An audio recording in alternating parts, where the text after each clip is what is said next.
Hey guys, if you don't like well done steaks and you don't like rare, this tutorial is a good option for you on how to get a nice medium to medium rare steak. Enjoy.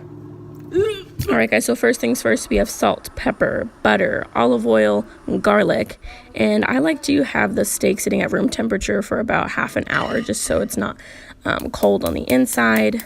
We're also going to use a cast iron pan, and we're going to use medium to high heat.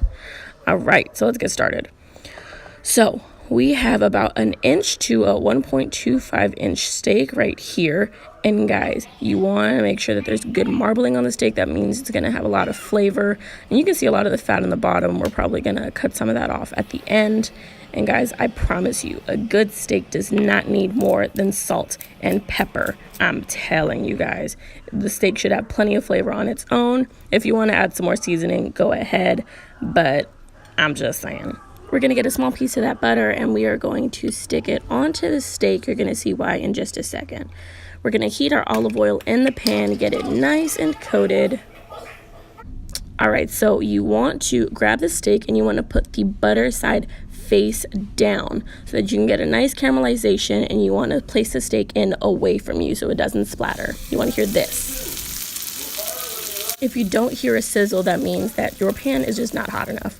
You can also take a clove of garlic and throw it in for some extra flavor. And now we are going to flip our steak. Oh my god. Oh my god. You guys can see that caramelization on the fat around the edge right there. And oh my god. We want to let the steak cook about 3 to 4 minutes on each side. And remember, whenever flipping the steak, to use tongs instead of a fork so that you don't puncture the steak and lose flavorful juices. Okay guys, while we let that cook, I'm going to show you something. If you just touch the steak whenever it's done and then compare it to this part of your palm, it's a temperature guide. That right there is medium rare. This is going to be medium. This is medium well. And this is well done. There you go.